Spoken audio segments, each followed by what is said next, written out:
মাঠে দেয় না ব্যাগের মুখের উপরে।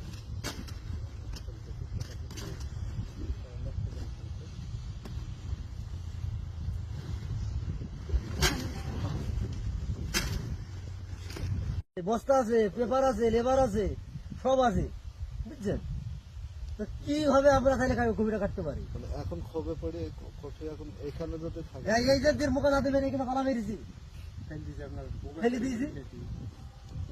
গরুর খাবার বা এইসব গরুওয়ালারও দিচ্ছে না, দেখছেন না? গরুওয়ালারা যদি যাইতো তাও তো বাঁচা যাইতো। সাত আপনার মুনিশটা লাগতো না আমাদের লাস্টে মুনি দিয়ে আবার কেজি পালামাত নিয়েছে। দেখছেন না কি অবস্থা মাঠটা? আপনারা এইগুলো একটা জিনিস